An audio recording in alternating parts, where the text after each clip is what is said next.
السلام علیکم ورحمۃ اللہ وبرکاتہ.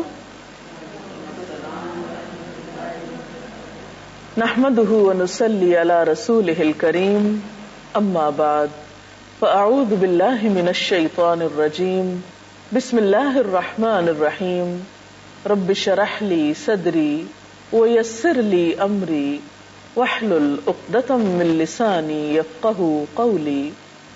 ہماری آج کی گفتگو کا موضوع ہے تم مجھے یاد رکھو میں تمہیں یاد رکھوں گا. دوسرے لفظوں میں آج ہم اللہ تعالیٰ کے ذکر پر بات کریں گے.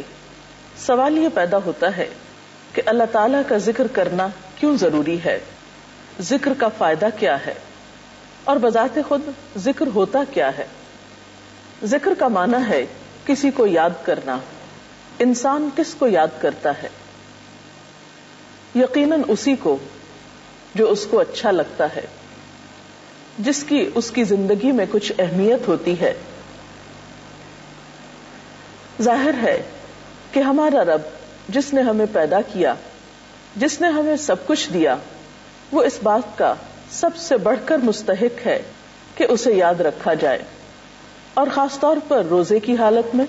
روزہ چونکہ انسان کو مستقل طور پر ایک احساس دلاتا رہتا ہے کہ تمہیں کوئی دیکھ رہا ہے، اور اس سے انسان کے اندر ایک روحانی سی کیفیت پیدا ہوتی ہے جو خود بخود اس کے لیے اللہ تعالی کی یاد کا راستہ ہموار کرتی ہے.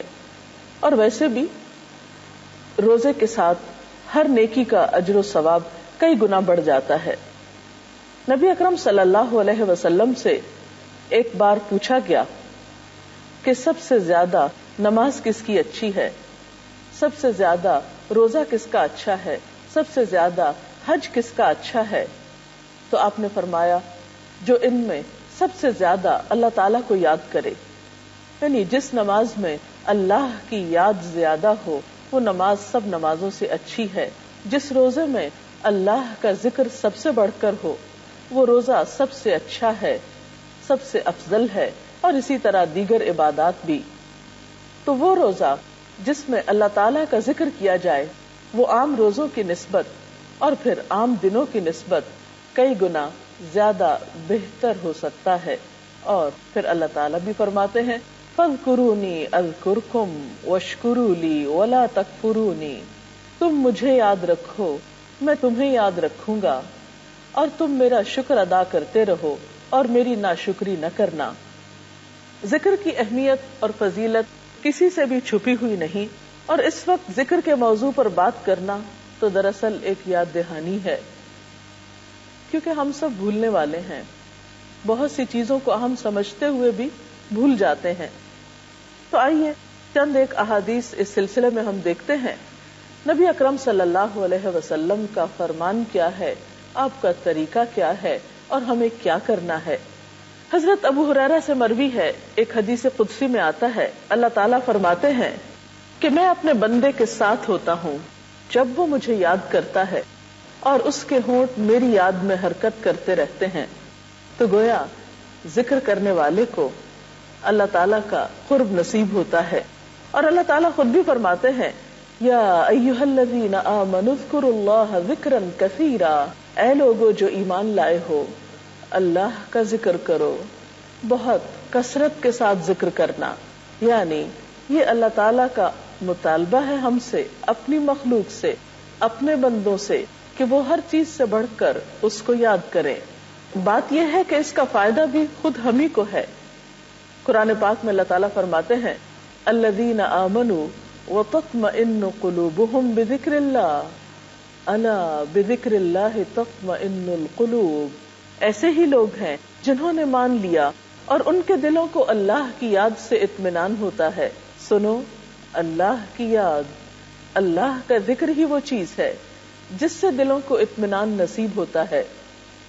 اور وَلَذِكْرُ اللَّهِ أَكْبَرُ، اللہ کا ذکر بہت بڑی چیز ہے، کوئی معمولی چیز نہیں کہ انسان اسے نظر انداز کر سکے. اور اگر انسان اسے نظر انداز کرتا ہے تو اس پر انسان کو نقصان کیا ہے. اللہ سبحانہ و تعالیٰ فرماتے ہیں وَمَن يَعْشُ عَن ذِكْرِ الرَّحْمَٰنِ نُقَيِّضْ لَهُ شَيْطَانًا فَهُوَ لَهُ قَرِينٌ. جو شخص رحمان کے ذکر سے غفلت برتتا ہے ہم اس پر ایک شیطان مسلط کر دیتے ہیں اور وہی اس کا ساتھی بن جاتا ہے. تو گویا ایک طرف جہاں ذکر کرنے سے انسان کو اللہ تعالیٰ کا قرب نصیب ہوتا ہے، وہاں دوسری طرف اللہ تعالیٰ کا ذکر بھلا دینے سے اور اس کی یاد سے غافل ہونے سے انسان شیطان کے قریب ہو جاتا ہے یا شیطان اس کا ساتھی بن جاتا ہے. اور آپ سب جانتے ہیں کہ جس کا ساتھی شیطان ہو پھر وہ کیسا ساتھی ہو سکتا ہے اور انسان کا وہ کتنا نقصان کر سکتا ہے. ذکر کا ایک فائدہ یہ بھی ہے کہ ذکر کرنے والا اللہ سبحانہ وتعالیٰ کی حفاظت میں ہوتا ہے. اس سلسلے میں نبی اکرم صلی اللہ علیہ وسلم کی ایک حدیث بہت عمدہ ہے. آپ نے فرمایا، میں تمہیں حکم دیتا ہوں کہ اللہ کو زیادہ یاد کرو اور ذکر کی مثال ایسی سمجھو جیسے کسی آدمی کا اس کے دشمن نہایت تیزی کے ساتھ پیچھا کر رہے ہوں، یہاں تک کہ اس آدمی نے بھاگ کر ایک مضبوط قلعے میں پناہ لے لی ہو اور دشمن کے ہاتھوں میں پڑنے سے بچ گیا ہو. اسی طرح بندہ شیطان سے نجات نہیں پا سکتا مگر اللہ کی یاد کے سہارے. تو گویا جس طرح ایک بندہ دشمن سے بچنے کے لیے ایک قلعے کی حفاظت میں آتا ہے، قلعے میں پناہ لیتا ہے، بالکل اسی طرح شیطان جیسے دشمن سے بچنے کے لیے بھی ذکر ایک مضبوط قلعے کی حیثیت رکھتا ہے. ایک اور حدیث میں آتا ہے، نبی صلی اللہ علیہ وسلم نے فرمایا، اللہ تعالیٰ فرماتے ہیں، میرا بندہ مجھ سے جو توقع رکھتا ہے اور جیسا گمان اس نے میرے متعلق قائم کر رکھا ہے ویسا ہی مجھے پائے گا. جب وہ مجھے یاد کرتا ہے تو میں اس کے ساتھ ہوتا ہوں، اگر وہ مجھے تنہائی میں یاد کرتا ہے تو میں بھی اسے تنہائی میں یاد کرتا ہوں، اگر وہ مجھے کسی جماعت کے ساتھ بیٹھ کر یاد کرتا ہے تو میں ان سے بہتر جماعت میں اس کو یاد کرتا ہوں، اگر وہ میری طرف ایک بالشت بڑھتا ہے تو میں اس کی طرف ایک ہاتھ بڑھ جاتا ہوں، اور اگر وہ میری طرف ایک ہاتھ بڑھتا ہے تو میں اس کی طرف 4 ہاتھ بڑھتا ہوں، اگر وہ میری طرف آہستہ آہستہ آتا ہے تو میں اس کی طرف دوڑ کر جاتا ہوں. تو اس سے بھی کیا پتہ چلتا ہے کہ ہم جیسا معاملہ اللہ سبحانہ وتعالیٰ کے ساتھ کرتے ہیں اللہ تعالیٰ اس سے بڑھ کر ہمارے ساتھ بھلائی کرتے ہیں. جس طرح ہم اس کو یاد کریں گے ویسے ہی وہ ہمیں یاد کرے گا، بلکہ اس سے بڑھ کر.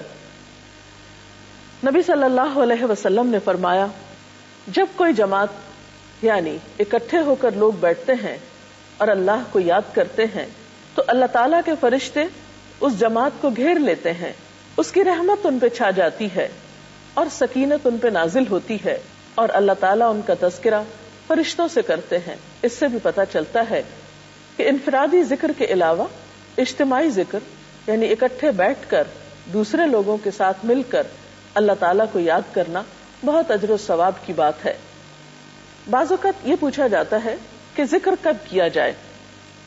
ذکر کرنے کے اگرچہ کئی طریقے ہیں، سب سے بہترین طریقہ تو خود نماز ہے. قرآن پاک کی تلاوت بھی اللہ تعالیٰ کا ذکر ہے. پھر اسی طرح کچھ مخصوص اوقات کے اذکار بھی نبی صلی اللہ علیہ وسلم سے ثابت ہیں.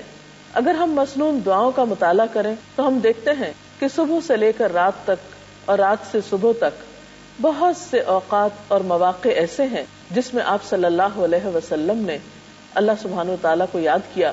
بلکہ آپ کے بارے میں تو یہ آتا ہے کان یذکر اللہ فی کل احیان، کہ وہ ہر وقت میں اللہ سبحانہ وتعالیٰ کو یاد کیا کرتے تھے. مثلا ہم دیکھتے ہیں دن کا آغاز ہوتا ہے، آنکھ کھولتا ہے انسان تو ساتھ ہی اللہ تعالیٰ کا ذکر سکھایا گیا. الحمدللہ الذی احیانا بعدما اماتنا والیہ النشور. شکر اللہ کا جس نے ہمیں موت کے بعد زندگی بخشی، کیونکہ نیند بھی موت کی بہن ہے، اور اسی کی طرف جی اٹھنا ہے. پھر اسی طرح چھوٹی چھوٹی ضروریات پوری کرتے ہوئے بھی انسان اللہ کا ذکر کرتا رہتا ہے. مثلا واش روم میں جاتے ہوئے، باہر نکلتے ہوئے، کھانا کھاتے ہوئے، آغاز میں، انتہا میں، چھینک آئے اس موقع پر، مختلف جانوروں کے بولنے پر، بارش برسنے کے موقع پر، بادلوں کے گرجنے کے موقع پر، تیز ہواؤں کے چلنے کے موقع پر. مختلف مواقع دن بھر میں ایسے آتے ہیں جہاں اللہ کے رسول صلی اللہ علیہ وسلم نے ہمیں بہترین اذکار سکھائے ہیں. اسی طرح نماز تو ہے ہی اللہ کے ذکر کا نام. پھر اسی طرح ان اوقات کے علاوہ بھی جب کبھی فرصت ہو، جب جب موقع ہو، ان موقعوں پر اللہ سبحانہ و تعالیٰ کو یاد کرتے رہنا چاہیے اور کثرت سے یاد کرنا چاہیے. حتیٰ کہ ایک حدیث میں آتا ہے، نبی صلی اللہ علیہ وسلم نے فرمایا اکثروا ذکر اللہ حتی یقولوا مجنون. مسند احمد کی اس روایت کا مطلب یہ ہے کہ اللہ کو خوب یاد کیا کرو یہاں تک کہ لوگ کہیں یہ شخص مجنون ہے. ظاہر ہے جس شخص کے دل میں اللہ کی محبت ہوگی وہ اللہ تعالیٰ کو یاد کرے گا اور ہر موقع پر یاد کرے گا. تو لوگ ایسا سمجھ سکتے ہیں، لیکن ایسا شخص اللہ کی نگاہ میں مجنون نہیں، محبوب ہوتا ہے. کیونکہ اللہ تعالیٰ نے کیا فرمایا، فاذکرونی اذکرکم، تم مجھے یاد کرو میں تم کو یاد کروں گا. اور جس شخص کو اللہ سبحانہ و تعالیٰ یاد کرے پھر اس شخص کے لیے اس سے بڑی عزت افزائی اور اس سے بڑی مہربانی اور کیا ہو سکتی ہے. آپ صلی اللہ علیہ وسلم کی زندگی کو اگر غور سے دیکھا جائے تو وہ سراپا ذکر تھی. ایک صحابی نے نبی صلی اللہ علیہ وسلم سے عرض کیا، اے اللہ کے رسول صلی اللہ علیہ وسلم، نیکیوں کی قسمیں تو بہت سی ہیں اور میں ان سب کو انجام دینے کی طاقت نہیں رکھتا. یعنی نیکی کے بہت سے طریقے ہیں، سب میرے بس میں نہیں، لہٰذا مجھے ایسی چیز بتا دیجئے جسے میں گرہ میں باندھ لوں اور زیادہ باتیں نہ بتائیے کیونکہ میں بھول جاؤں گا. تو آپ صلی اللہ علیہ وسلم نے اس کے جواب میں فرمایا، تمہاری زبان ہر وقت اللہ کے ذکر سے تر و تازہ رہے. یعنی آسان سا نسخہ ہے، اگر بہت سے کام تم نہیں بھی کر سکتے تو ہر وقت اللہ کو یاد کرتے رہو. اور پھر یہ یاد مخصوص مواقع کے علاوہ کن کلمات سے، مثلا سبحان اللہ، الحمدللہ، اللہ اکبر پڑھتے رہنا. 2 الفاظ پر مشتمل مختصر ترین کلمات ہیں لیکن بہت ہی مفید. مثلا حدیث میں آتا ہے الحمدللہ تملأ المیزان، کہ الحمدللہ کہنا میزان کو بھر دیتا ہے. اسی طرح اور کلمات بھی افضل الذکر لا الہ الا اللہ کو قرار دیا گیا. اسی طرح استغفر اللہ کہنا، لا حول ولا قوت الا باللہ پڑھنا، درود شریف پڑھنا، یہ تمام ذکر کی بہترین شکلیں اور بہترین قسمیں ہیں جس میں انسان کا سراسر بھلا ہی بھلا ہے. ایک اور حدیث میں آتا ہے کہ 2 کلمات ایسے ہیں جو زبان پر بہت ہلکے ہیں، میزان میں بہت بھاری ہیں اور رحمان کو بہت پیارے ہیں، سبحان اللہ و بحمدہ سبحان اللہ العظیم.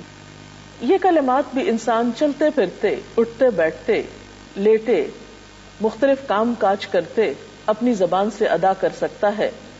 بعض لوگوں کا خیال یہ ہوتا ہے کہ شاید ذکر کرنے کے لیے باوضو ہونا بہت ضروری ہے.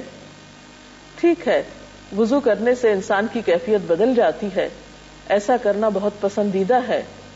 پاکیزہ رہنا اللہ تعالی کی محبت کا ذریعہ ہے. لیکن اگر انسان باوضو نہ بھی ہو تو بھی اللہ تعالیٰ کا ذکر کر سکتا ہے. قرآن پاک کی سورۃ آل عمران میں آتا ہے الذین یذکرون اللہ قیاما وقعودا وعلی جنوبہم، وہ لوگ اللہ کو یاد کرتے رہتے ہیں کھڑے بھی، بیٹھے بھی اور اپنے پہلوؤں پر بھی. تو اس سے پتہ چلتا ہے کہ اللہ تعالیٰ کا ذکر انسان کھڑے ہو کر یا چلتے پھرتے بھی کر سکتا ہے، بیٹھے بھی کر سکتا ہے اور لیٹ کر بھی کر سکتا ہے. ایک شخص مثلاً سو رہا ہے، رات کو اس کی آنکھ کھل جاتی ہے اور دوبارہ نیند نہیں آ رہی، تو ایسے میں اگر وہ اللہ تعالیٰ کا ذکر شروع کر دے تو بہت جلد دوبارہ نیند کی آغوش میں جا سکتا ہے. اس لیے یہ خیال غلط ہے کہ اللہ تعالیٰ کا ذکر کرنے کے لیے لازمی طور پر باوضو ہونا چاہیے یا ضروری ہے، یا پھر یہ کہ کہیں مصلی بچھا کر یا کسی کارنر میں بیٹھ کے یا کسی اندھیرے کمرے میں ہی اللہ کا ذکر کیا جائے. نہیں، اللہ تعالیٰ تو انسان کی شہرگ سے بھی زیادہ اس کے قریب ہے، اس کو کسی بھی وقت اور کسی بھی حال میں یاد کیا جا سکتا ہے. کوشش یہ کرنی چاہیے کہ کوئی بھی لمحہ ایسا نہ گزرے کہ جو اللہ کی یاد سے خالی ہو.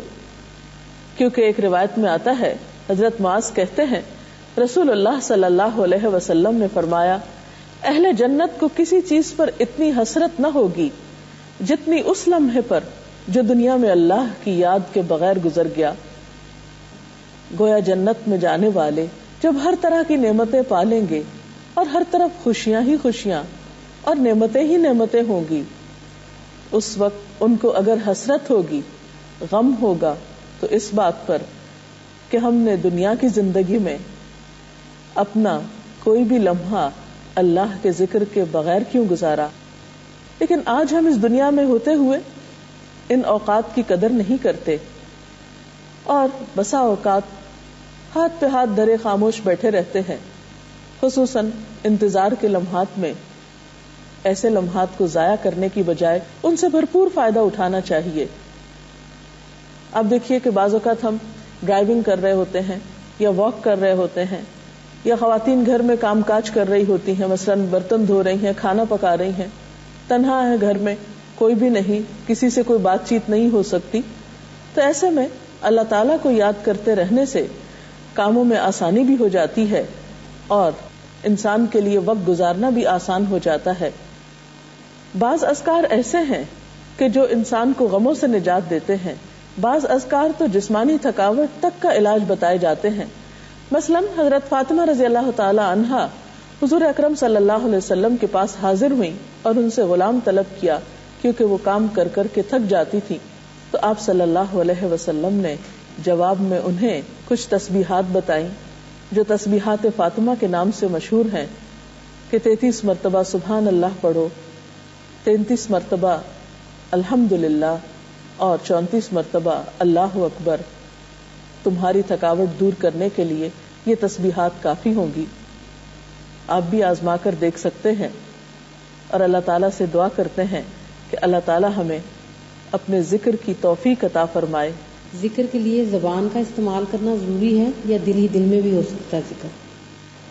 عام طور پر یہ سوال کیا جاتا ہے کہ ذکر کا طریقہ کیا ہے، کیا صرف دل میں ذکر کیا جا سکتا ہے یا اس کے لیے زبان کا حرکت کرنا بھی ضروری ہے؟ بہترین ذکر تو وہ ہے جس میں دل اور زبان دونوں شامل ہوں. لیکن اگر ایسا ممکن نہ ہو اور انسان دل ہی دل میں اللہ تعالیٰ کو یاد کرنا چاہے تو یہ بھی ممکن ہے، ایسا بھی کیا جا سکتا ہے. اور اگر اس کے ساتھ ساتھ زبان بھی شامل ہو تو بہت اچھا ہے. اس سلسلے میں قرآن پاک کی ایک آیت ہماری رہنمائی کرتی ہے. سورۃ الاعراف کی آیت نمبر 205 ہے، وَاذْكُرْ رَبَّكَ فِي نَفْسِكَ تَضَرُّعًا وَخِيفَةً وَدُونَ الْجَهْرِ مِنَ الْقَوْلِ بِالْغُدُوِّ وَالْآصَالِ وَلَا تَكُن مِنَ الْغَافِلِينَ. اس کا ترجمہ ہے، اپنے رب کو صبح و شام یاد کرو، دل ہی دل میں زاری اور خوف کے ساتھ اور زبان سے بھی ہلکی آواز کے ساتھ، اور تم ان لوگوں میں سے نہ ہو جاؤ جو غفلت میں پڑے ہوئے ہیں.